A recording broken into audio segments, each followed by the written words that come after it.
나이가 들어가면서 세상을 살아보니 부모님이 재산 한 푼 물려주진 못하더라도 본인들의 노후만 잘 준비되어 있어도 자식에게는 무엇보다 큰 힘이 됩니다.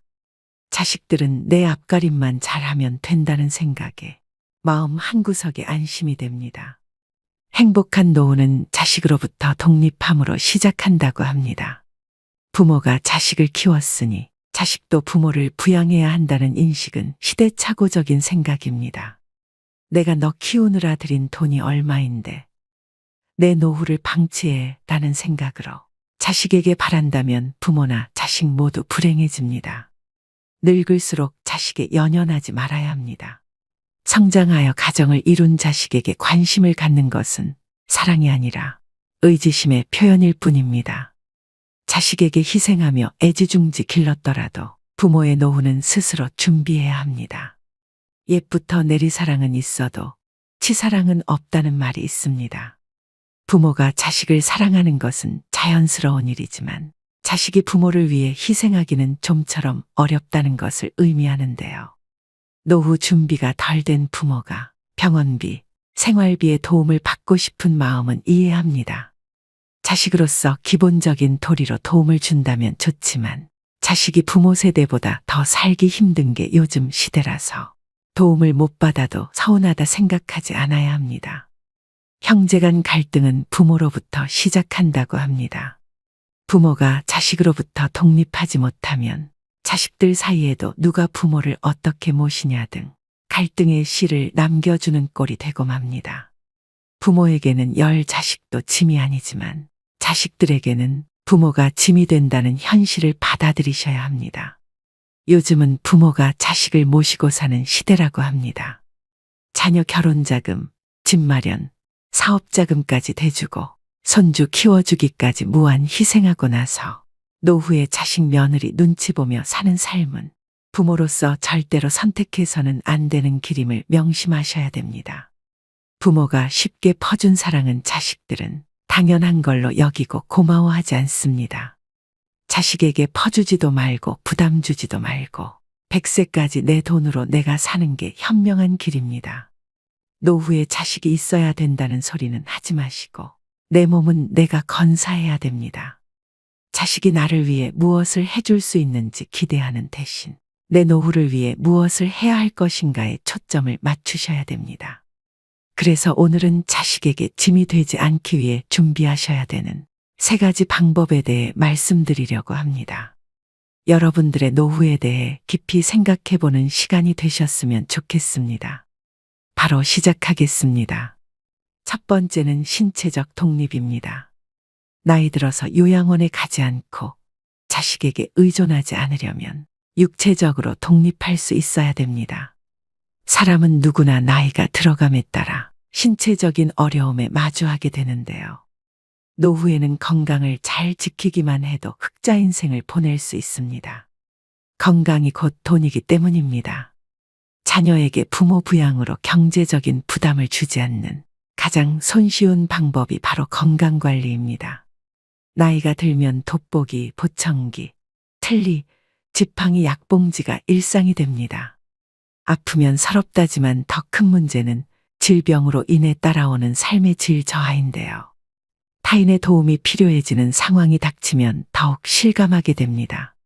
특히 간병비는 건강보험이 적용되지 않아서 사비로 충당해야 되는데 다들 아시겠지만 그 수준이 300만 원 선이라고 합니다. 갑자기 아프기라도 하면 얼마나 오래 아플지, 간병비는 언제까지 나갈지, 이런 모든 일정이 불확실합니다. 일부에서는 병원 신세를 지는 노인들이 의료와 요양에 노후 자금을 쏟아부으면서 간병 파산에 시달리고 있다고 합니다. 50대, 60대부터 얼마나 건강관리를 잘했느냐에 따라 노후의 삶은 지옥이 될 수도 천국이 될 수도 있습니다. 이처럼 100세 시대가 도래하면서 건강한 노년을 맞는 것이 최고의 행복이라고 여겨지는데요. 우선 건강 수명을 늘리려면 기본적인 체력을 유지하는 것이 매우 중요합니다. 이를 위해서는 근력 운동을 필수로 하셔야 됩니다. 이 기초 체력을 일찍이 다져놓지 못하면 나이가 들어감에 따라 걷고 싶어도 걸을 수 없는 때가 올 수도 있습니다. 누우면 죽고 서면 산다는 말이 있습니다. 일어나서 살아야 합니다. 나이가 들면서 근력을 잃는 순간 급격히 노화가 됩니다. 하체가 조금씩 가늘어지면서 다리에 힘이 풀리고 걷는 것이 힘들어지는 것이죠. 또 관절염이나 골다공증으로 인한 통증으로 걷기가 불편하여 앉아만 계시고 걷는 것을 소홀히 하게 되면 그때부터 기초 체력이 급속히 붕괴되는 것입니다. 무릎, 등이나 어깨도 구부러진 상태로 굳어서 완전히 피지 못하게 되는데요. 이 모든 것은 근력이 약해져서 근육이 우리 몸을 지탱해주지 못해서입니다. 증상이 심해지면 팔과 다리에 힘이 빠져 일상생활을 정상적으로 할 수 없게 됩니다. 노후에 자식이나 다른 사람에게 의존하지 않고 독립적인 노후를 보내려면 근력을 유지하는 것이 그 무엇보다도 중요합니다. 그렇다면 무병장수의 열쇠는 무엇일까요? 운동은 젊음과 장수를 보장한다고 이야기하죠. 의자에 앉았다 일어났다를 반복하거나 덤벨을 들고 발 뒤꿈치를 올렸다 내리거나 다리를 어깨 너비로 벌리고 서서 스쿼트 동작 또는 누워서 윗몸 일으키기 등을 지금 당장 실천해 보셔야 합니다.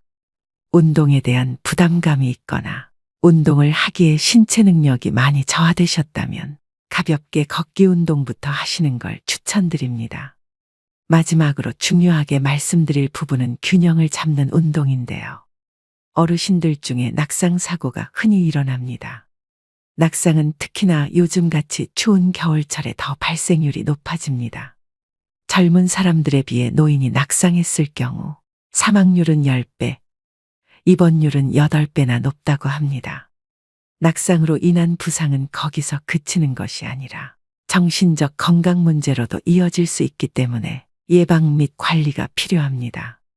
많은 전문가들이 낙상 사고를 막기 위해서 균형감을 키울 수 있는 운동의 중요성을 강조하고 있습니다.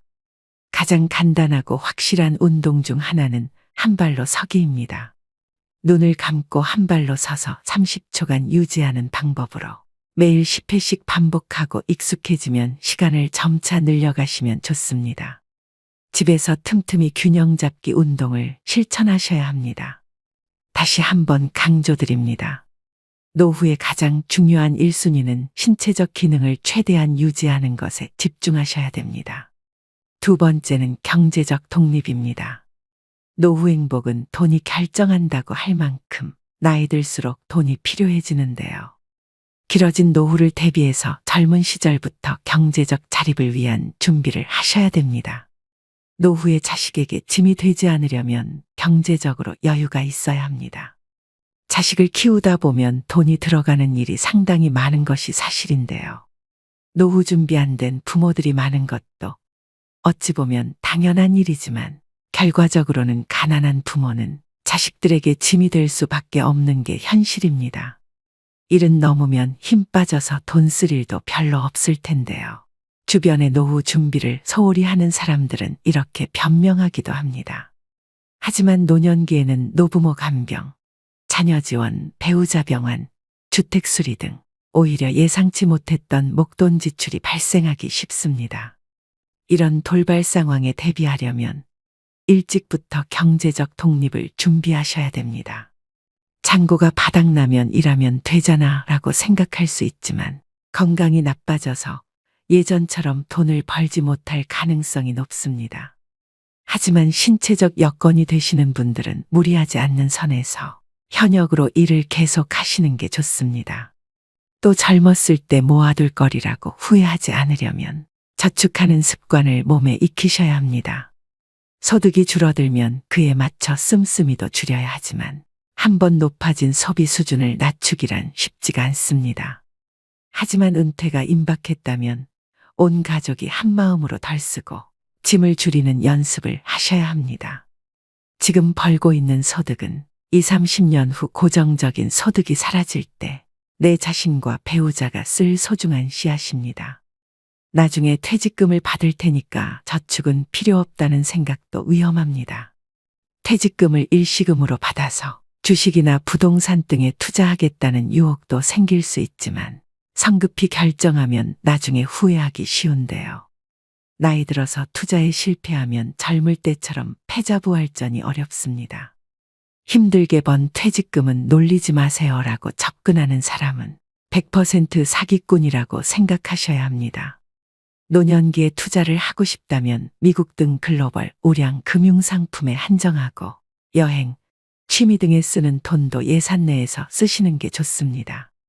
현역 시절엔 잘 나가던 사람도 한순간에 잘못된 선택으로 나이 들어 가난해질 수 있습니다. 노후가 고달파지는 것은 시간 문제입니다. 지금 가진 노후 자금을 온전히 지켜내는 것도 능력입니다. 또 노년기의 빈곤은 생존과도 직결되는 문제인데요. 얼마 전 충격적인 기사를 접했습니다. 자기의 질병을 자녀들에게 알리지 않거나 의료비와 간병의 부담을 자녀에게 주지 않으려고 극단적인 선택을 하는 어르신들이 늘어나고 있다고 합니다. 자식에게 짐이 되기 싫어 아픈 아내를 살해한 뒤 극단적 시도를 한 할아버지가 경찰에 붙잡힌 사건도 있었는데요. 노인 실태조사에 따르면 노인이 생각하는 생애 말기의 좋은 죽음은 가족이나 지인에게 부담을 주지 않는 죽음이 90.6%로 압도적인 응답이었습니다. 과거에는 오랜 기간 동안 자식이 부모의 간병은 물론 부양까지 대신해 왔습니다. 그러나 이제는 세상이 많이 변했습니다. 자식들도 먹고 살기 힘든 현실이기 때문에 부모의 부양은 정신적, 경제적으로 많은 부담으로 다가옵니다. 노후에 이런 비참한 일이 현실로 일어나지 않기 위해서는 하루라도 더 일찍 자발적으로 노후 준비를 하셔야 합니다. 마지막으로 황혼의 나이에 무조건적인 자녀 지원은 독이 될 수 있습니다. 경제적으로 자립하지 못했다고 해서 계속 퍼주면 내 노후가 먼저 무너지게 됩니다. 자식에게 한 푼도 안 주면 맞아 죽지만 다 주면 굶어 죽고 밥만 주면 무서워 죽는다는 말은 우스갯소리지만 그 속에 뼈가 있음을 명심하셔야 됩니다. 이처럼 나이가 들수록 다른 사람이나 가족에게 의존하지 말고 독립적으로 독하게 살아가야 합니다. 그래야만 노후에도 경제적으로 자립하여 건강하고 행복한 노후 생활을 할 수 있습니다. 세 번째는 정신적 독립입니다. 나이가 들수록 정신적으로 독립하는 것이 중요합니다. 여러분은 나이가 들어가면서 제일 두려운 게 무엇인가요? 주변에 많은 분들이 치매에 걸릴까봐 걱정이라고 하시는데요. 몸이 아픈 병보다 무서운 게 치매라는 말이 있을 정도로 치매는 자신은 물론 그 주변까지 힘들게 하는 병이다 보니 중년 이후부턴 치매에 관심이 커질 수밖에 없습니다. 가장 발병률이 높은 노년기에 사회적으로 고립되는 것이나 우울증은 치매의 원인 중 하나라고 하는데요. 그만큼 노후의 정신 건강을 위해서는 외로움과 우울감을 극복하시는 게 가장 중요합니다. 그렇다면 치매의 방법에는 어떤 것들이 있을까요? 안타깝게도 아직 치매에 대한 치유약은 개발되지 않았습니다. 지금까지 개발된 치매 치료제는 병의 악화를 지연시키는 효능만 있을 뿐입니다. 따라서 치매를 예방하기 위해 가장 중요한 것은 생활 습관을 바꾸고 식습관을 건강하게 유지하셔야 되는데요. 쉽게 할 수 있는 생활 습관으로는 음식을 꼭꼭 씹어 드시는 것입니다. 음식을 씹는 동작만으로 내려가는 혈류량을 증가시켜 뇌를 활성화합니다. 껌을 자주 씹는 것도 도움이 되겠죠. 그리고 일기를 쓰는 습관을 길러보세요. 치매 환자는 한 가지 특징이 있습니다. 치매 초기에는 단기 기억을 회상하는데 어려움을 겪습니다. 그 이유는 단기 기억을 담당하는 뇌기관인 해마가 손상되었기 때문인데요. 이를 예방하려면 매일 일기를 쓰는 버릇을 기르는 게 좋습니다. 일기를 쓰면서 해마를 자극하고 퇴화되는 것을 방지하고 심지어 그 기능을 향상시킵니다. 뇌는 지속적인 자극을 원합니다. 그 중에서도 가장 좋은 자극은 새로운 자극인데요. 내가 평소 하고 싶은 일들을 실천하면서 생활에 활력을 주셔야 됩니다. 또 무엇보다 사회적 고립과 우울증을 예방하기 위해 지속적으로 사회 활동을 하고 마음 맞는 사람들과 꾸준히 만나면서 소통하는 것이 중요합니다. 집에 혼자 있는 것은 치매로 가는 지름길이라는 것을 명심하셔야 됩니다. 가족이나 친구와의 만남, 취미 동아리 모임 등에 참여해 활발하게 활동하는 것이야말로 치매를 막는 가장 좋은 방법입니다. 일반적으로 우울증은 치매를 촉진할 수 있기 때문에 우울증 초기 증상을 보이신다면 가능한 한 빨리 치료하시는 게 중요합니다. 또한 음식은 통곡물, 녹황색 야채와 견과류를 통한 적절한 단백질 섭취를 하셔야 됩니다. 특히 올리브유는 뇌세포의 구성물질로 알려져 있는 리놀렌산이 풍부하게 함유되어 있습니다. 그로 인해서 기억력을 증진시켜 치매를 예방한다고 합니다. 해산물 중에서도 특히나 등푸른 생선을 자주 드시는 것도 권장드리는데요.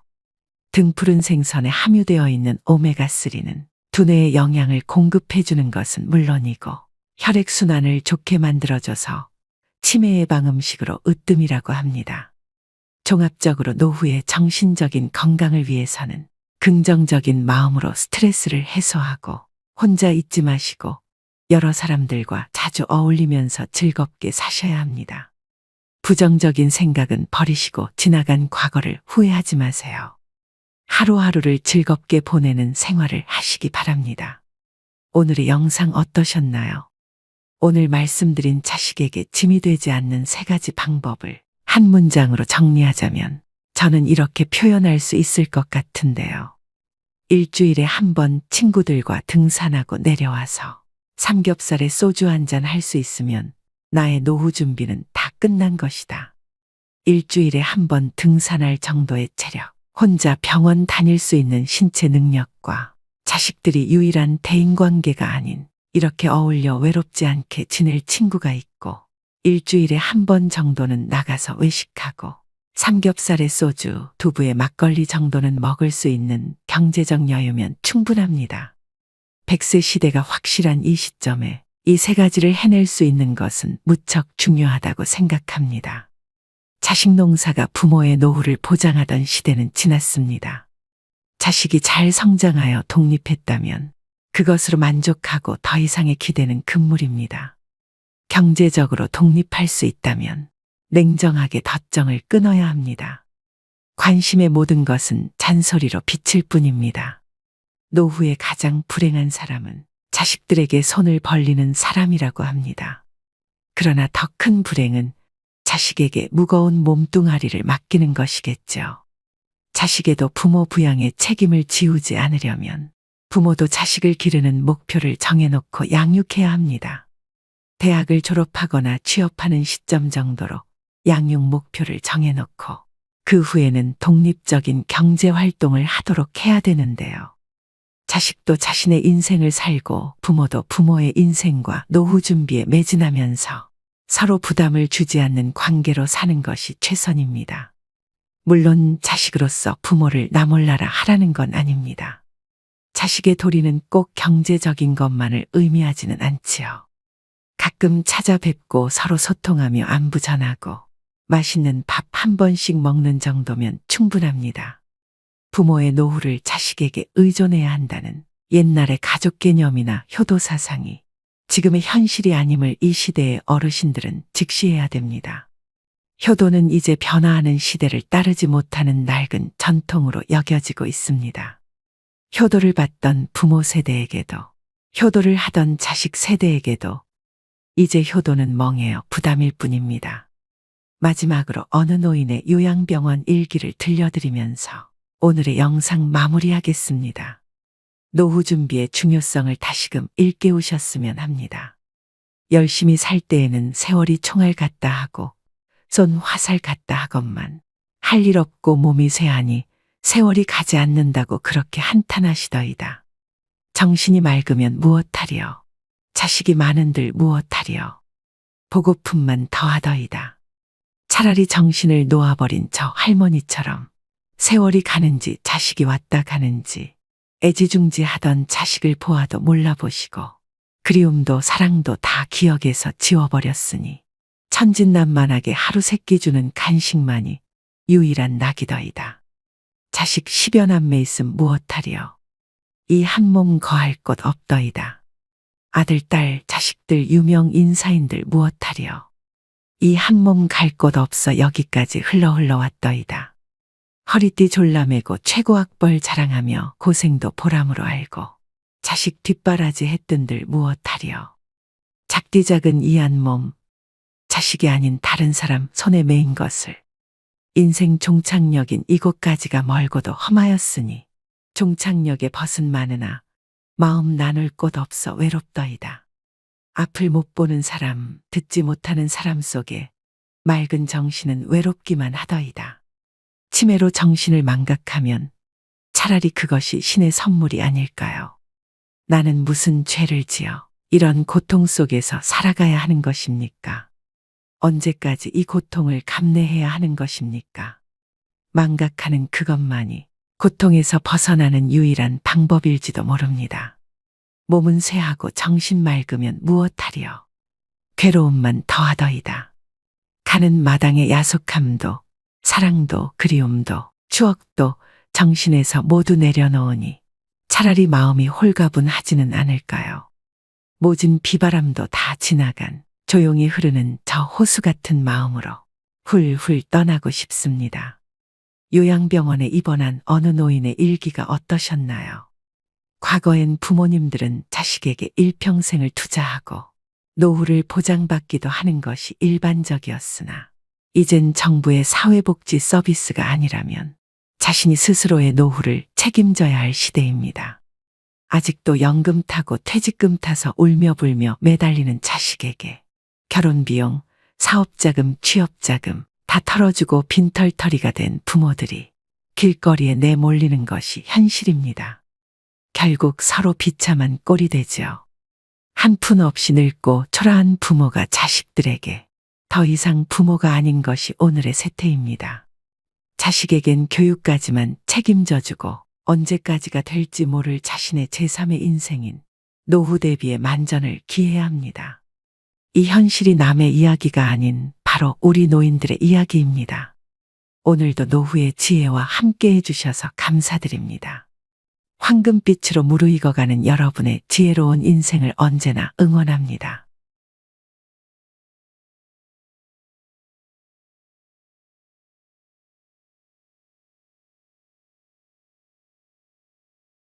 다른 사람에게 나의 치부를 쉽게 말하지 마라. 나의 철학을 결코 남에게 얘기하지 마라. 말 조심해라. 살면서 이런 말 참 많이 들어보지 않으셨나요? 어렸을 때는 부모님이나 선생님이 많이 하신 말입니다. 그런데 나이가 들수록 점점 자식들에게 하게 되는 말이기도 하죠. 어린 시절 부모나 어른들이 던진 차가운 말이 비수처럼 가슴에 꽂혀서 평생을 가슴앓이 하면서 사는 경우를 흔히 볼 수 있습니다. 이처럼 말의 힘이란 죽은 이를 무덤에서 불러낼 수도 있고 산자를 땅에 묻을 수도 있다고 합니다. 한마디로 사람을 살리기도 죽이기도 하는 아주 위력적인 수단이지요. 그런데 요즘은 오히려 나이 든 사람일수록 말을 조심해야 하는 시대인 것 같습니다. TV에 하루가 멀다 하고 나오는 노인을 대상으로 한 묻지마 범죄만 봐도 그렇습니다. 언제 사람이 돌변할지 모르는 흉흉한 시대이지요. 하지만 비단 이런 사건들 때문만은 아닙니다. 말 한마디로 오래된 친구와 사이가 멀어지기도 합니다. 말 한마디로 믿었던 사람에게도 배신당하기도 합니다. 알고 보면 참 웃긴 일입니다. 젊은 사람들한테나 말 조심하라고 항상 얘기하지. 정작 우리들이 조심해야 할 말은 정확히 모르니까 말입니다. 사람은 나이가 들수록 다른 사람의 이야기를 듣기보다는 자신의 이야기를 하는 것을 좋아합니다. 또 내 말이 맞다고 생각하는 경향이 강해집니다. 어찌 보면 당연한 일이죠. 그 수많은 인생의 풍파를 겪으면서 나의 생각, 나의 철학이 없었다면 지금의 나도 있을 수 없을 테니까요. 하지만 나이 들수록 조심해야 하는 말은 따로 있습니다. 이것을 지키지 않으면 노후에 더 큰 손해를 볼 수 있기 때문이죠. 그래서 오늘은 나이 들수록 절대 남에게 하면 안 되는 말 10가지에 대해 법륜 스님의 지혜로 배워보겠습니다. 만약 남에게 괜한 말을 해서 상처받은 적이 있다면 오늘 영상을 끝까지 들으셔야 합니다. 그럼 결코 노후의 말 때문에 상처받고 손해보는 일은 없으실 겁니다. 바로 시작하겠습니다. 첫 번째, 내 과거를 결코 남들에게 말하지 마십시오. 말은 한 번 뱉으면 주워 담을 수 없다는 말이 있습니다. 그 중에서도 나의 진솔한 과거에 대한 말은 결코 주워 담을 수 없습니다. 매일 한 이불을 같이 쓰는 배우자에게도 과거의 비밀만은 지켜야 합니다. 후에 다툼이 있을 때 내 비밀이 나의 치부가 되기 때문입니다. 하물며 타인이야 말에 무엇할까요? 말은 한 사람의 입에서 나오지만 천 사람의 귀로 들어가고 만 사람의 입으로 옮겨진다고 합니다. 아직도 과거의 기억이 상처가 되시고 힘드신가요? 그때 했던 아픈 선택이 후회되시나요? 그만큼 마음 아프게 후회했으면 이제는 그만 보내주셔도 됩니다. 그러니 괜히 다른 사람들에게 나의 아픈 과거를 말하지 마세요. 나의 과거는 내가 짊어지고 가는 것입니다. 지난날의 실수를 반복하지 않도록 그 안에서 교훈을 얻었을 것입니다. 역사로부터 배우고 미래로 나가야 한다는 말처럼 우리는 과거로부터 배우고 내일을 준비해야 합니다. 이는 오히려 우리의 삶을 더 알차고 풍요롭게 해줄 것입니다. 시행착오가 있더라도 이것이 우리 인간을 성장시키는 방법입니다. 그러므로 아무리 친한 친구나 아내, 남편에게도 나의 과거사를 말해서는 안 됩니다. 처음에는 위안을 주더라도 나중에는 내 과거의 불행이 듣는 이에게 위안이 될 수 있기 때문입니다. 두 번째, 다른 사람에게 나의 치부를 함부로 말하지 마십시오. 우리는 완벽한 신이 아니기 때문에 모두 다 사연이 있고 때로는 잘못된 선택으로 남들에게 말 못하는 치부가 다들 하나씩은 있으실 겁니다. 제발 부탁이지만 내 치부는 아무도 알 수 없는 판도라의 상자에 넣어서 바닷속 깊은 곳에 묻어두고 잊으시기 바랍니다.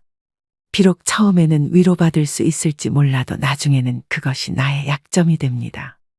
저는 말 한마디로 멀어지게 된 친구가 있습니다. 저는 어둡고 슬픈 과거가 있었습니다.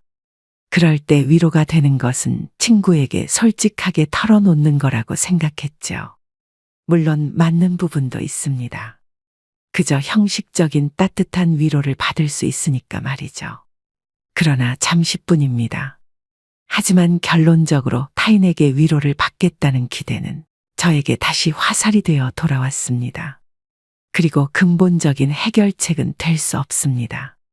내가 나의 치부를 말해버리면 어느 순간 나의 약점에 대해서 친구가 칼자루를 쥐고 있는 순간이 옵니다. 친할 때는 간이고 쓸개고 모두 다 줄 것처럼 하다가도 조금만 서운하면 쉽게 돌아서는 것이 갈대보다 잘 흔들리는 인간의 마음입니다. 모두 털어놓으면 속은 후련합니다. 나중에는 찝찝하고 후회스러운 때가 항상 찾아옵니다. 결국에는 내 문제고 나만큼 내 문제를 생각해주는 사람은 가족 말고는 없으니까 말입니다. 세 번째, 절대 돈 자랑하지 마십시오. 돈은 참 무섭습니다. 돈이 좀 있다고 얘기하는 순간 시기질투하는 사람이 생깁니다.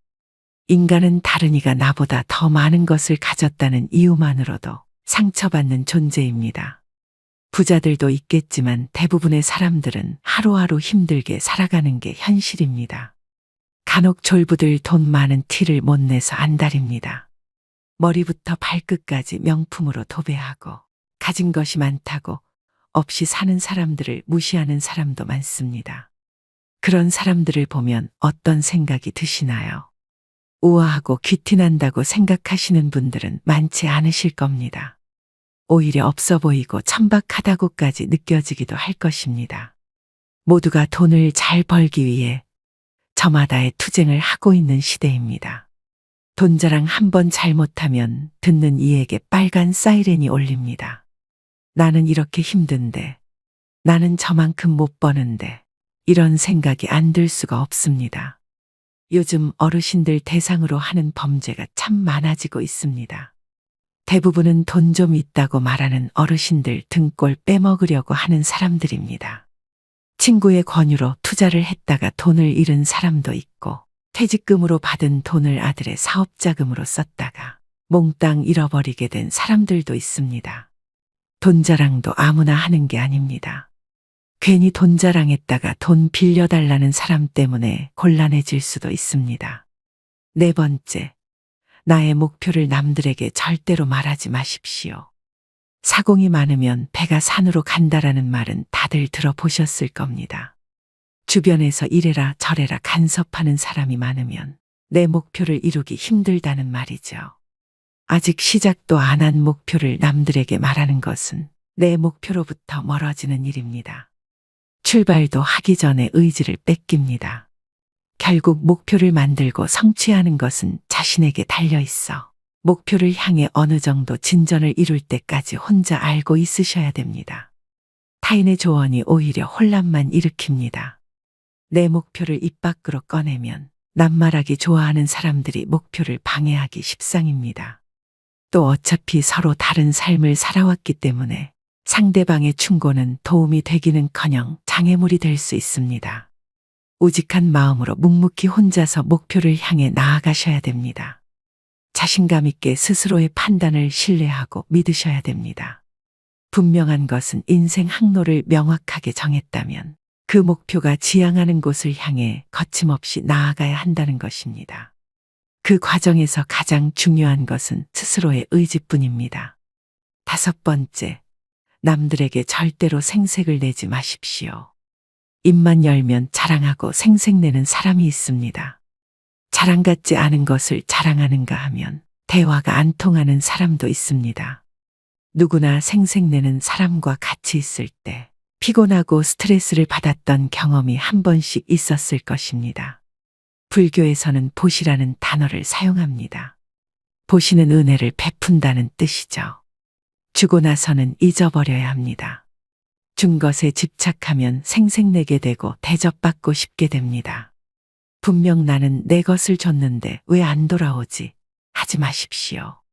당장 오지 않는다 해도 조급해하지 마세요.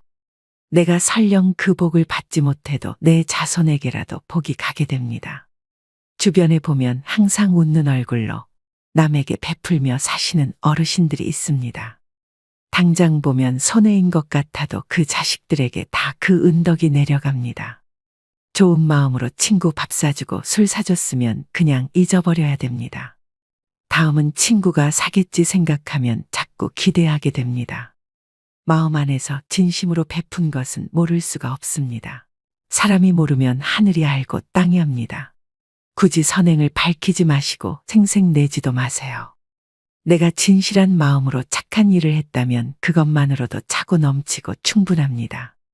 여섯 번째, 다른 이들에게 내 가족의 비밀을 말하지 마십시오. 가족의 비밀은 가족 안에서도 지키는 것이 중요합니다. 나에게도 누구에게도 털어놓지 못하는 사연과 비밀이 있는 것처럼 부모, 형제네, 자식에게도 꼭 지키고 싶은 비밀이 있습니다. 혹시 자식의 일기장을 몰래 꺼내 본 적이 있으신가요? 만약 그런 적이 있다면 앞으로는 절대 아이의 비밀을 몰래 알려 하지 마셔야 됩니다. 나의 비밀이 중요한 만큼 가족의 비밀을 지켜주는 것이 가족의 평화를 위해서 중요합니다. 더 중요한 것은 다른 이에게 가족의 비밀을 말하지 않는 것입니다. 현명하고 지혜로운 사람들은 아무리 가족이라고 해도 서로의 사생활과 생각을 존중해 줍니다. 모르는 게 약이다라는 말이 있죠. 말은 발 없이 천리를 가고 돌고 돌아 세상 모든 사람들이 다 알게 하는 힘이 있습니다. 자신의 허물이나 가족의 비밀을 얘기했다가는 결국은 그것이 언젠가 되돌아와서 자신의 뒤통수를 때리는 결과가 될 수 있습니다. 다른 이를 만나서 가족의 은밀한 비밀과 치부에 대해 안주거리로 올려서 말씀하지 마세요. 서로가 서로를 존중하고 약속을 지킬 때 집안으로 들어오려는 부름도 달아나 버립니다. 꼭 명심하셔야 됩니다. 일곱 번째, 나의 치명적인 약점은 절대로 말하지 마십시오. 주변 사람 10명에게 나의 깊은 약점을 이야기하면 앞에서는 모두 위로해 주는 것처럼 보입니다. 하지만 그중 8명은 뒤돌아서면 내 아픔을 이용해 본인들의 행복을 쟁취합니다. 나의 치명적인 약점을 이야기하면 그 사람에겐 내 삶을 담보 잡히는 것이나 마찬가지입니다.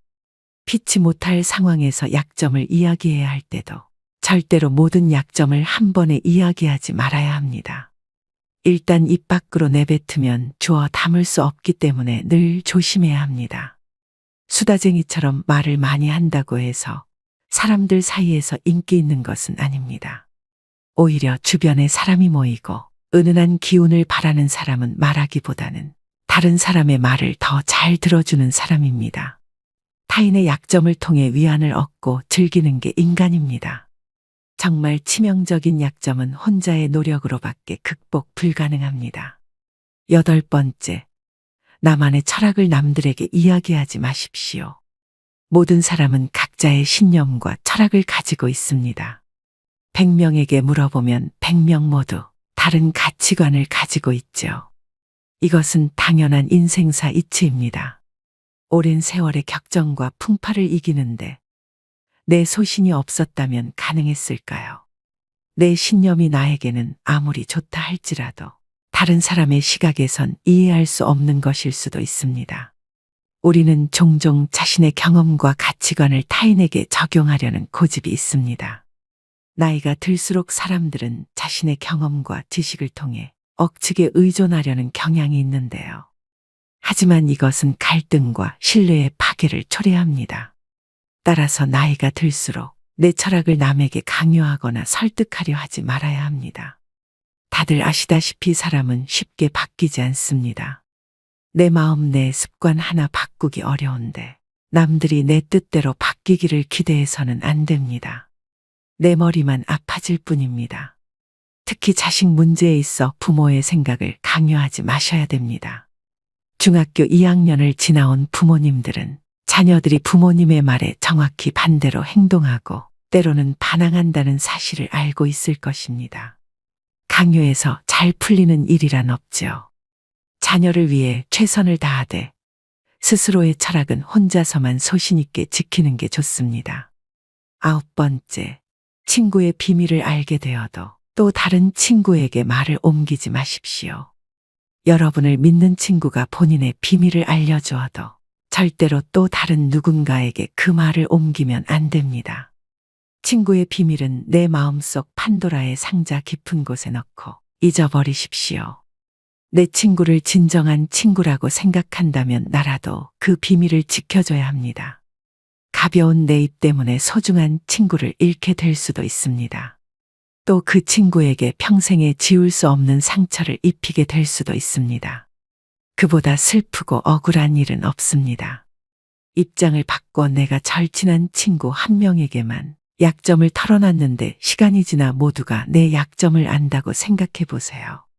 절친과의 신뢰와 우정이 깨질 뿐만 아니라 배신당했다는 생각에 밤잠을 설칠 것입니다. 우연이라도 알게 된 친구의 비밀은 끝까지 지켜줘야 합니다. 10번째, 여러분의 재능을 남들에게 섣불리 말하지 마십시오. 은퇴를 하고 연금을 받는 분들 중에도 자신만의 능력으로 남들을 도와주며 마음이 풍요로운 노후를 보내는 분도 있습니다. 참으로 멋진 분들입니다. 하지만 어떤 분야에서 특별한 재능이 있다고 굳이 떠벌리고 다닐 필요는 없습니다. 시기 질투가 많은 사람들은 오히려 당신의 선의와 선행을 안 좋게 봅니다. 힘든 상황에 있는 사람을 발견한다면 이런저런 충고와 조언을 하는 대신에 그저 말없이 가서 조용히 도와주는 것이 좋습니다. 자신의 성공과 철학을 공유하려고 하지 마세요. 말보다 행동입니다. 도움을 주었기에 질투 받을 일도 없습니다. 이에 더불어 나에게도 뿌듯함과 만족감이 돌아오는 것은 당연한 사실입니다. 재능으로 남들에게 기꺼이 도움을 주었다면 다른 사람들에게 알리고 다니지 마십시오. 내 능력을 사람들에게 말하고 다니면 주위에 시간을 내달라는 사람이 많아집니다. 이제 우리는 청년이 아니기 때문에 늙은 몸을 아껴가며 사용하는 것이 내 자식들에게 도움이 된다는 사실을 잊으면 안 됩니다. 이제는 우리 아이들에게 재산이나 건물을 물려주는 것보다 내 스스로가 건강한 노후를 보내는 것이 오히려 자식을 돕는 길입니다. 그러니 몸을 아껴서 건강을 유지하면서도 주위를 살필 수 있는 방법을 생각해 봐야 합니다. 오늘의 영상 어떠셨나요? 오늘은 이렇게 나이 들어서 다른 사람에게 절대 말하면 안 되는 것들에 대해 알아보았습니다. 인생을 살아갈수록 말 한마디의 위력이 더 크게 느껴지는데요. 내가 했는지도 기억 안 나는 말 때문에 구설수에 오르기도 하고 곤욕을 치르기도 합니다.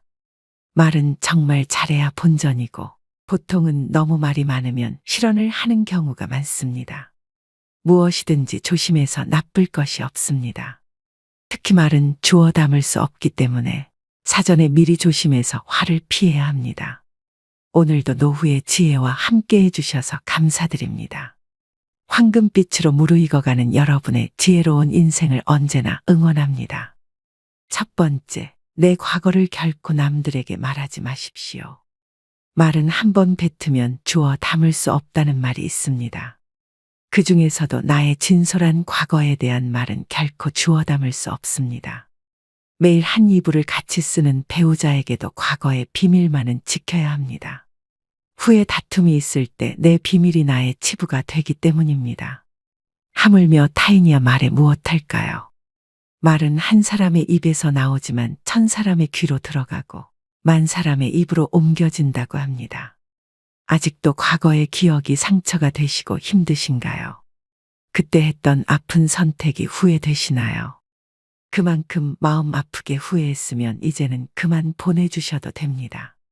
그러니 괜히 다른 사람들에게 나의 아픈 과거를 말하지 마세요. 나의 과거는 내가 짊어지고 가는 것입니다. 지난날의 실수를 반복하지 않도록 그 안에서 교훈을 얻었을 것입니다. 역사로부터 배우고 미래로 나가야 한다는 말처럼 우리는 과거로부터 배우고 내일을 준비해야 합니다. 이는 오히려 우리의 삶을 더 알차고 풍요롭게 해줄 것입니다. 시행착오가 있더라도 이것이 우리 인간을 성장시키는 방법입니다. 그러므로 아무리 친한 친구나 아내, 남편에게도 나의 과거사를 말해서는 안 됩니다. 처음에는 위안을 주더라도 나중에는 내 과거의 불행이 듣는 이에게 위안이 될 수 있기 때문입니다. 두 번째, 다른 사람에게 나의 치부를 함부로 말하지 마십시오. 우리는 완벽한 신이 아니기 때문에 모두 다 사연이 있고 때로는 잘못된 선택으로 남들에게 말 못하는 치부가 다들 하나씩은 있으실 겁니다.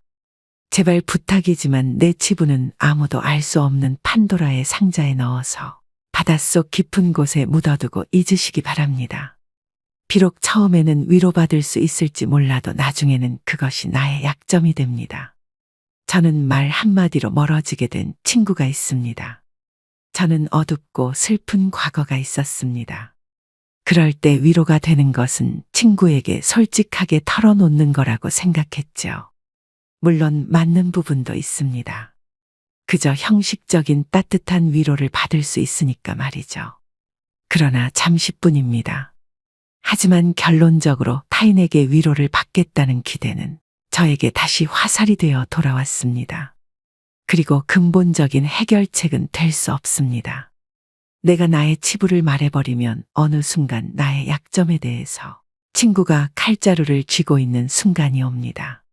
친할 때는 간이고 쓸개고 모두 다 줄 것처럼 하다가도 조금만 서운하면 쉽게 돌아서는 것이 갈대보다 잘 흔들리는 인간의 마음입니다.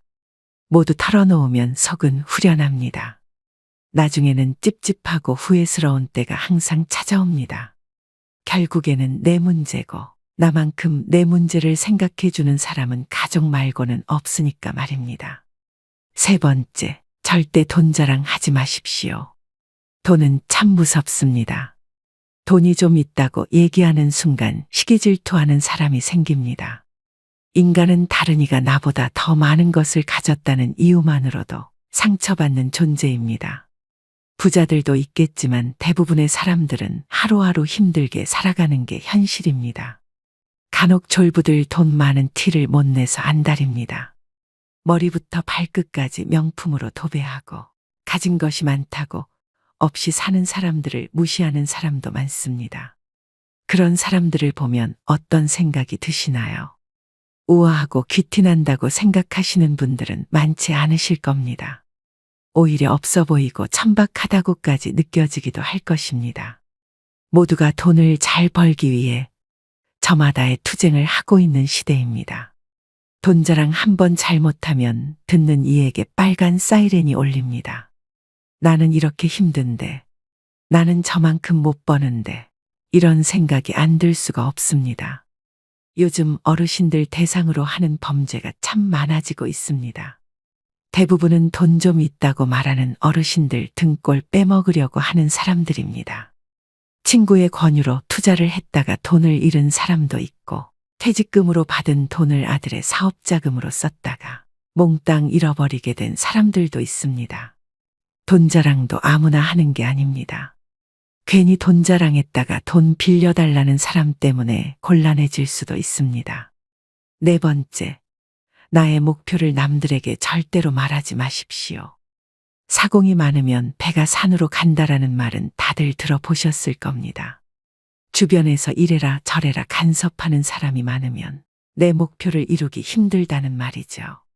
아직 시작도 안 한 목표를 남들에게 말하는 것은 내 목표로부터 멀어지는 일입니다.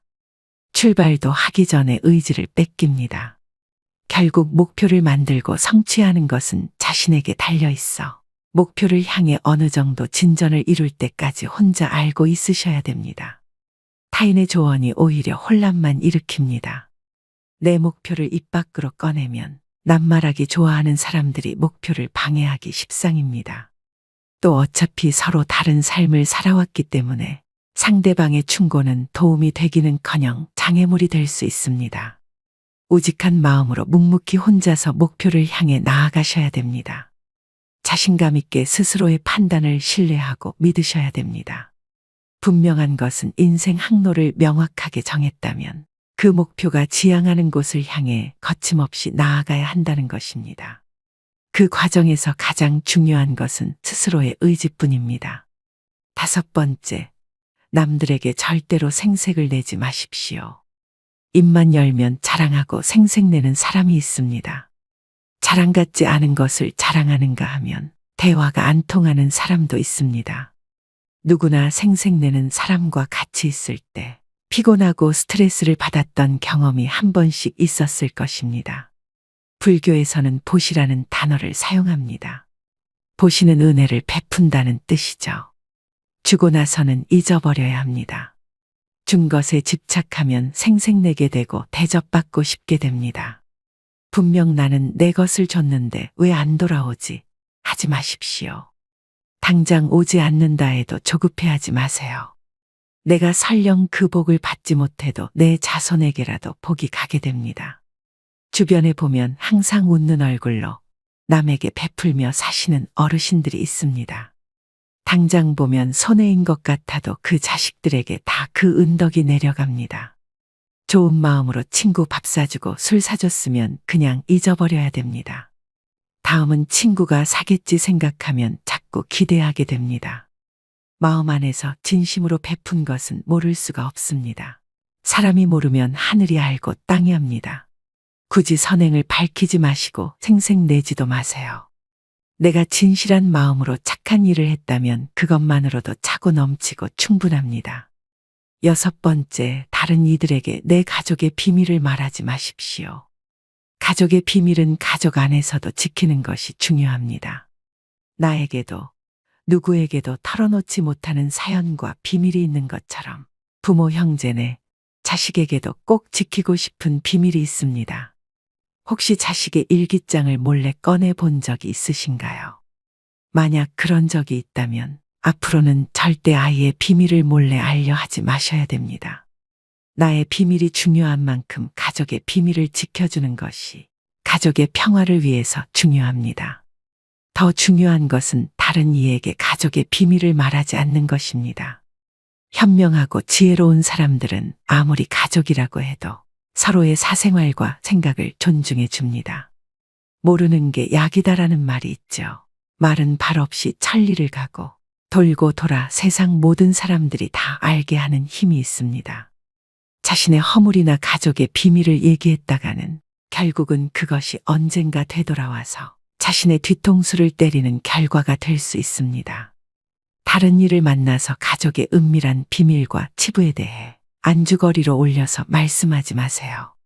서로가 서로를 존중하고 약속을 지킬 때 집 안으로 들어오려는 부름도 달아나 버립니다. 꼭 명심하셔야 됩니다. 7번째, 나의 치명적인 약점은 절대로 말하지 마십시오.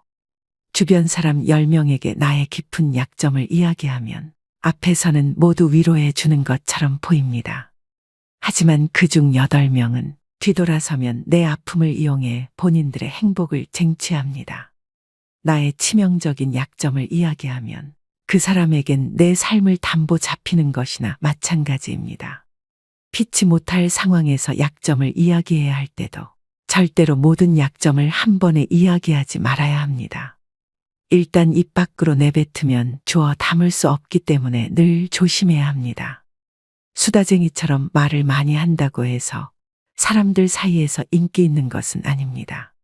오히려 주변에 사람이 모이고 은은한 기운을 바라는 사람은 말하기보다는 다른 사람의 말을 더 잘 들어주는 사람입니다.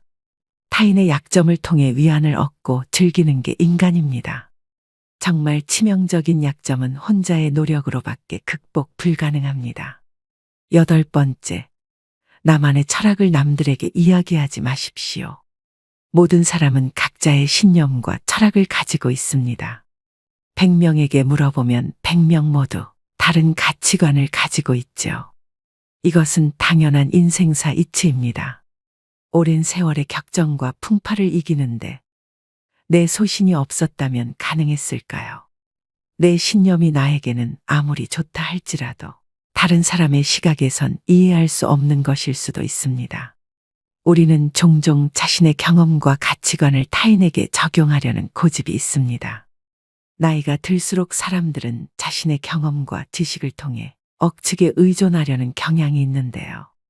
하지만 이것은 갈등과 신뢰의 파괴를 초래합니다.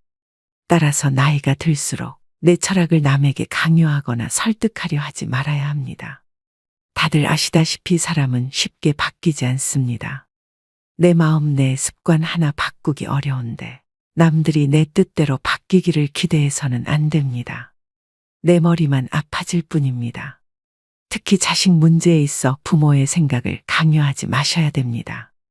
중학교 2학년을 지나온 부모님들은 자녀들이 부모님의 말에 정확히 반대로 행동하고 때로는 반항한다는 사실을 알고 있을 것입니다. 강요해서 잘 풀리는 일이란 없죠. 자녀를 위해 최선을 다하되 스스로의 철학은 혼자서만 소신 있게 지키는 게 좋습니다. 9번째, 친구의 비밀을 알게 되어도 또 다른 친구에게 말을 옮기지 마십시오. 여러분을 믿는 친구가 본인의 비밀을 알려주어도 절대로 또 다른 누군가에게 그 말을 옮기면 안 됩니다. 친구의 비밀은 내 마음속 판도라의 상자 깊은 곳에 넣고 잊어버리십시오. 내 친구를 진정한 친구라고 생각한다면 나라도 그 비밀을 지켜줘야 합니다. 가벼운 내 입 때문에 소중한 친구를 잃게 될 수도 있습니다. 또 그 친구에게 평생에 지울 수 없는 상처를 입히게 될 수도 있습니다. 그보다 슬프고 억울한 일은 없습니다. 입장을 바꿔 내가 절친한 친구 한 명에게만 약점을 털어놨는데 시간이 지나 모두가 내 약점을 안다고 생각해 보세요. 절친과의 신뢰와 우정이 깨질 뿐만 아니라 배신당했다는 생각에 밤잠을 설칠 것입니다. 우연이라도 알게 된 친구의 비밀은 끝까지 지켜줘야 합니다. 10번째, 여러분의 재능을 남들에게 섣불리 말하지 마십시오. 은퇴를 하고 연금을 받는 분들 중에도 자신만의 능력으로 남들을 도와주며 마음이 풍요로운 노후를 보내는 분도 있습니다. 참으로 멋진 분들입니다. 하지만 어떤 분야에서 특별한 재능이 있다고 굳이 떠벌리고 다닐 필요는 없습니다. 시기 질투가 많은 사람들은 오히려 당신의 선의와 선행을 안 좋게 봅니다. 힘든 상황에 있는 사람을 발견한다면 이런저런 충고와 조언을 하는 대신에 그저 말없이 가서 조용히 도와주는 것이 좋습니다. 자신의 성공과 철학을 공유하려고 하지 마세요. 말보다 행동입니다. 도움을 주었기에 질투 받을 일도 없습니다. 이에 더불어 나에게도 뿌듯함과 만족감이 돌아오는 것은 당연한 사실입니다. 재능으로 남들에게 기꺼이 도움을 주었다면 다른 사람들에게 알리고 다니지 마십시오. 내 능력을 사람들에게 말하고 다니면 주위에 시간을 내달라는 사람이 많아집니다. 이제 우리는 청년이 아니기 때문에 늙은 몸을 아껴가며 사용하는 것이 내 자식들에게 도움이 된다는 사실을 잊으면 안 됩니다. 이제는 우리 아이들에게 재산이나 건물을 물려주는 것보다 내 스스로가 건강한 노후를 보내는 것이 오히려 자식을 돕는 길입니다. 그러니 몸을 아껴서 건강을 유지하면서도 주위를 살필 수 있는 방법을 생각해 봐야 합니다.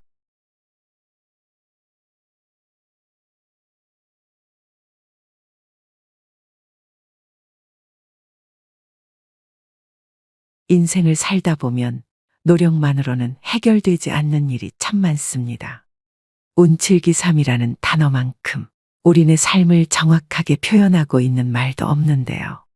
어떤 일이 잘 되려면 운이 7, 노력이 3 정도 필요하다는 말로 제 아무리 날고기는 재주를 가진 사람이라도 때가 안 맞고 운이 안 따라주면 실패하는 경우가 있는 반면 게으르고 어리숙한 사람이라도 시운을 잘 만나면 성공하기도 합니다.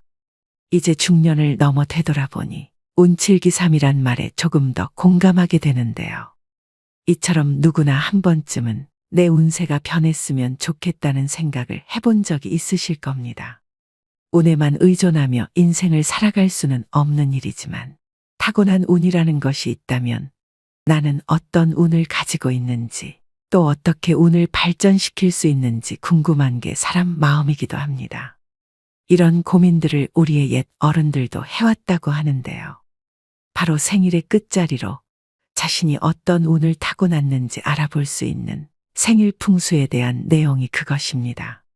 그래서 오늘은 풍수학자가 얘기하는 태어난 날로 알아보는 운세와 또 운의 흐름을 좋게 바꾸는 방법에 대해 말씀드리려고 합니다.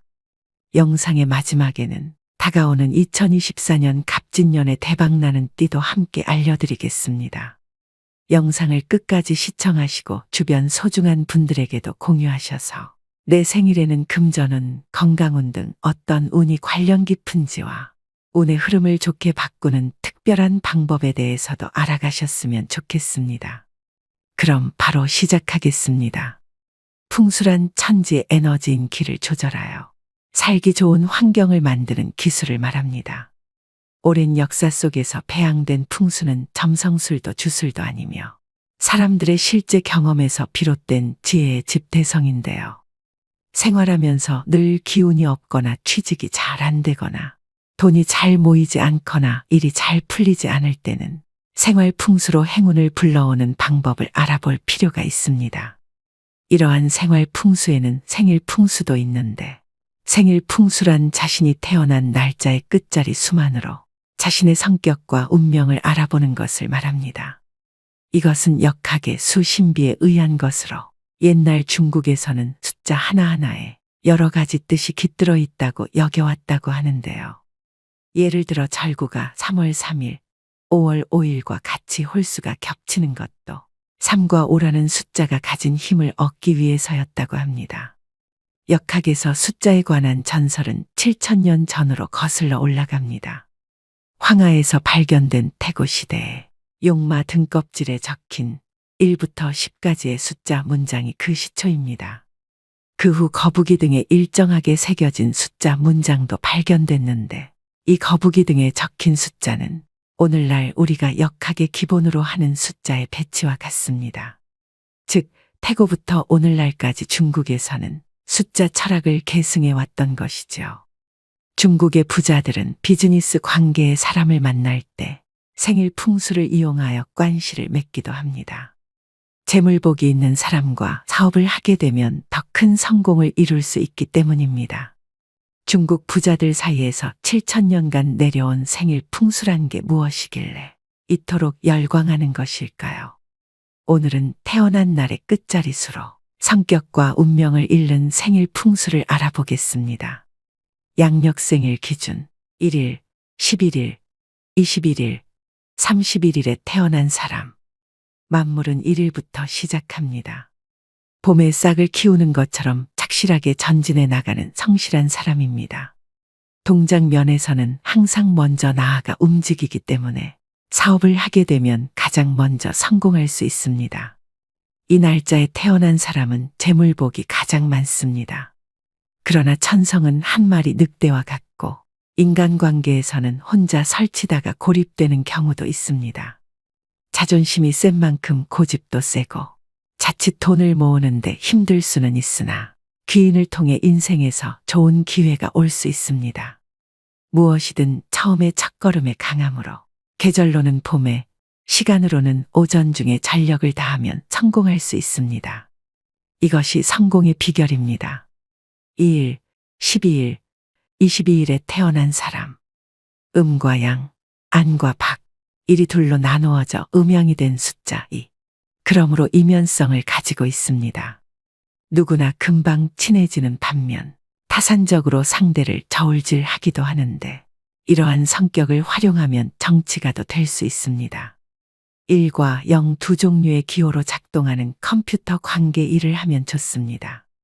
두 갈래 길에서 망설이는 성향이 있지만 고민하지 말고 뛰어난 두뇌를 활용하여 사회에서 큰일을 하셔야 됩니다. 이 날짜에 태어난 사람은 재물복도 많습니다. 재주도 많고 굉장히 비상하며 돈복도 타고났기 때문에 재산을 현금화하는 능력도 탁월합니다. 야무진 듯하면서도 물어터진 듯한 게 단점이다 보니 어렵게 돈을 모았다 싶으면 매사 조심하셔야 됩니다. 3일, 13일, 23일에 태어난 사람. 3은 만물에 생기를 주는 숫자입니다.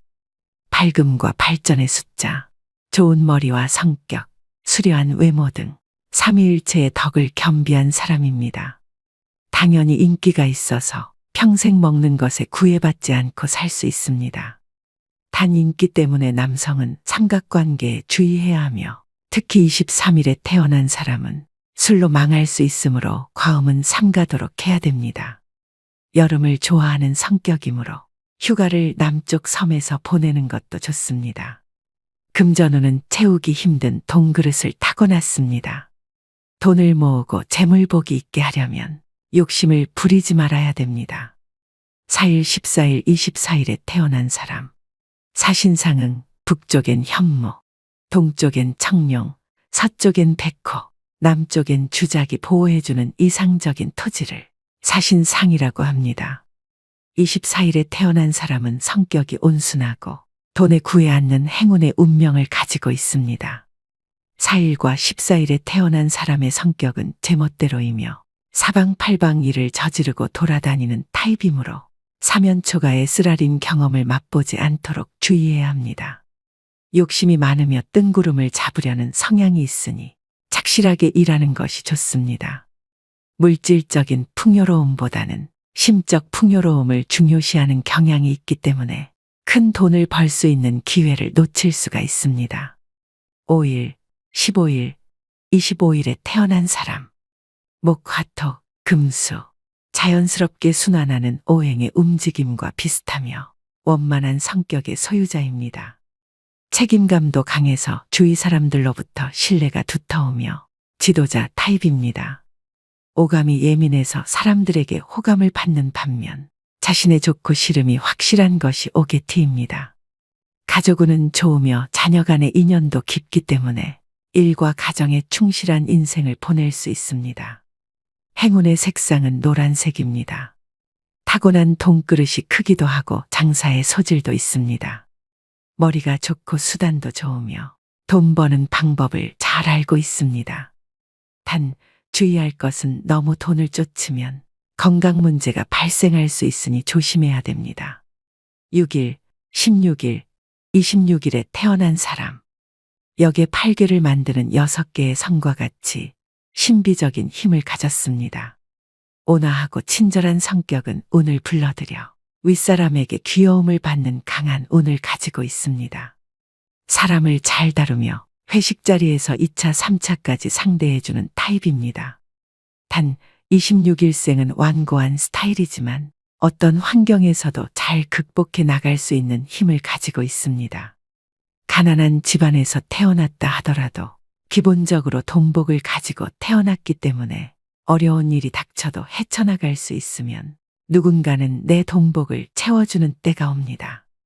7일, 17일, 27일에 태어난 사람. 중림칠연.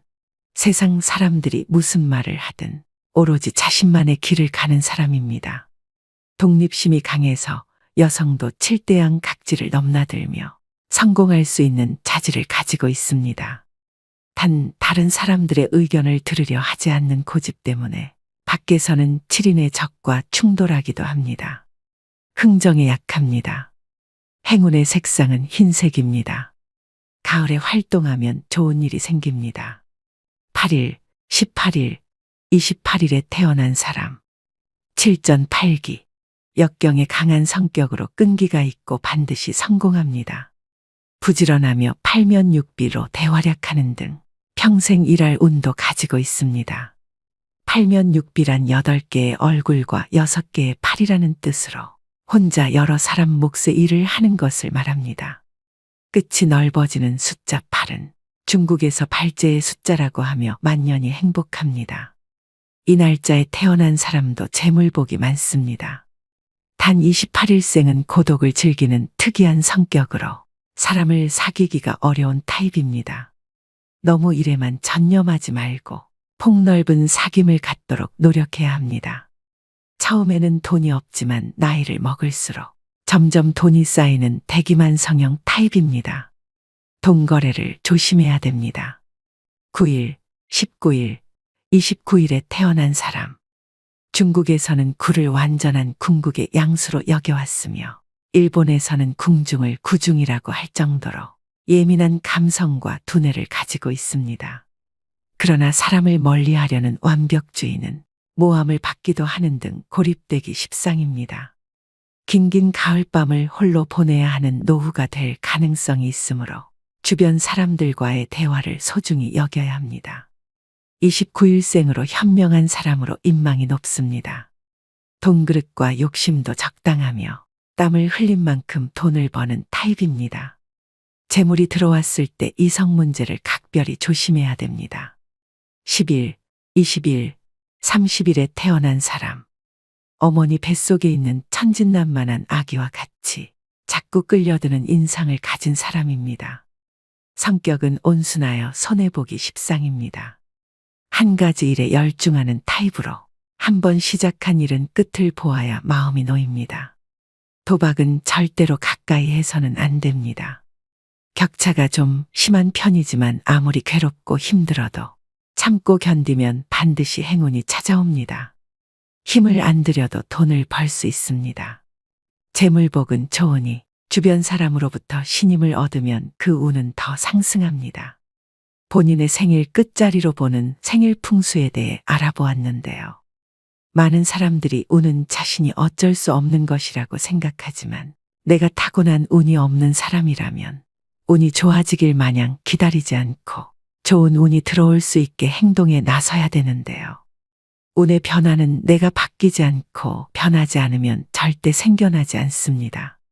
세상사 모든 일은 마음먹기에 달린 일임을 우리는 잘 알고 있습니다.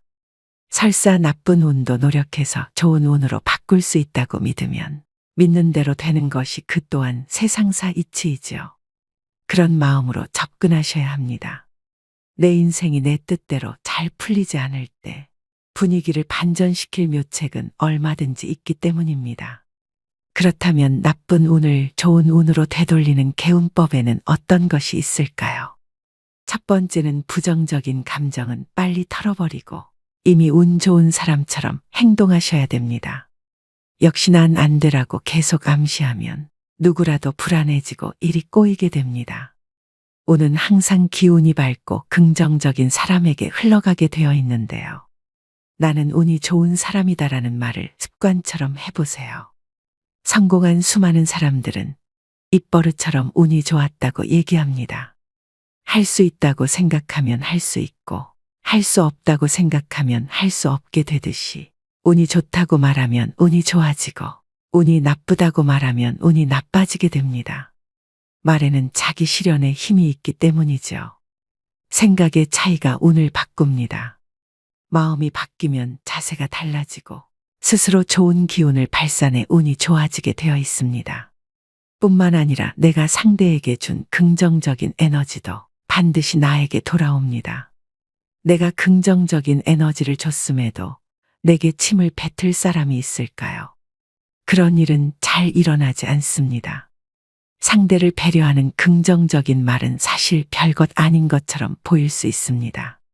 하지만 그렇게 작고 약해서 평소에 잘 드러나지 않던 운이 시간이 지나 내게 정말 필요한 때가 되었을 때 매우 큰 힘으로 작용할 수 있습니다. 긍정적인 것이든 부정적인 것이든 내가 뿌린 에너지는 다 나에게 돌아오기 마련입니다. 그러니 내가 평소에 하는 말을 잘 점검하셔야 합니다. 두 번째는 좋은 사람을 늘 곁에 두셔야 됩니다. 나의 생각과 행동에 가장 많은 영향을 주는 것은 바로 주변에 있는 가까운 사람인데요. 그래서 좋은 인간관계를 쌓을 수 있는 환경을 만드는 데 전념해야 합니다. 싫어하는 사람은 가급적 허용하지 말고 그냥 관심을 끊는 것이 가장 좋습니다. 대신 좋은 사람과의 관계에 집중해야 합니다. 즉, 함께해서 즐거운 사람이라면 그것만으로도 좋은 운을 불러오는데요. 누구와 가까이 지내는가에 따라 내 생각과 행동이 달라지기 때문입니다. 그러니 싫은 사람과 억지로 관계를 쌓지 말고 좋은 사람들과의 관계에 집중하셔야 합니다. 류시와 시인의 좋은지 나쁜지 누가 아는가라는 책에서도 시인이 지금까지 한 여행 중에 가장 힘들었던 여행은 열악한 환경, 불편한 교통으로 인한 것이 아니라 불평꾼 친구와 함께한 인도 여행이었다고 합니다. 결국 그 친구를 두고 여행 중간에 도망쳤다는 고백을 한 바도 있는데요. 그만큼 주변에 누군가를 두어 어떤 에너지를 주고 받느냐는 인생에서 간과할 수 없는 중요한 부분입니다. 좋은 운은 좋은 사람과 함께 오는 것을 명심하셔야 됩니다. 세 번째는 정리정돈을 하셔야 합니다. 탁한 기운이 나가야 좋은 기운이 유지되기 때문인데요. 운기가 정체되어 있거나 침체된 곳은 정돈이 안 되어 어지럽고 좋지 않은 냄새가 나기도 합니다. 좋은 방향의 기도를 하는 것도 개운템을 놓는 것도 청소를 하지 않으면 그 효과가 좋지 않을 가능성이 큽니다. 손길이 닿지 않아 더럽혀진 그림액자, 오랫동안 입지 않아 그저 장롱 속에만 걸려있는 철진한 옷 등은 죽은 기운에 해당됩니다. 종종 고장난 시계를 고치지 않은 채로 그대로 서랍 속에 넣어 방치해두는 사람들이 있는데 시계는 끊임없이 돌고 돌아가며 순환해야 하는 물건이므로 움직임이 멈추지 않도록 더욱 신경을 써주는 것이 좋습니다. 입지 않는 옷도 버리기가 아깝다면 자주 빨래를 해서 입거나 주변 사람에게 베풀어 주는 것도 괜찮습니다. 자연과 계절이 때가 되면 변화하는 것처럼 모든 기운은 조금씩 순환이 되어야 하는데 이렇게 멈춰 움직이지 않고 오랫동안 방치를 해두면 덕을 보는 것보다 가지고 있는 좋은 운까지 날아가 버리게 만듭니다. 집 치우기가 귀찮은 사람은 스스로 운을 좋지 않게 만드는 중입니다. 청소와 관리는 좋은 운으로 만드는 일상의 기본 수칙입니다. 나쁜 운을 좋은 운으로 바꾸는 방법 3가지에 대해 알아보았는데요. 삼성의 창업자 이병철 회장은 성공 철학으로 운둔근을 제시했었습니다. 우선 운이 있어야 하고 그것을 기다릴 수 있는 둔함과 흉운도 버텨내는 근성과 의지가 있어야 한다는 뜻인데요. 이처럼 사람은 능력 하나만으로 성공하는 것이 아닙니다. 진인사 대천명이라는 말을 들어보셨을 겁니다. 운만을 기다리기 전에 내가 해야 할 일을 하고 난 후 하늘의 뜻을 기다려야 한다는 말입니다. 이처럼 행운도 준비된 자에게 옵니다. 꽃마다 피는 시기가 다르죠. 내 꽃은 봄, 여름, 가을이 지난 뒤에 필 것이다라고 믿고 기다려야 합니다.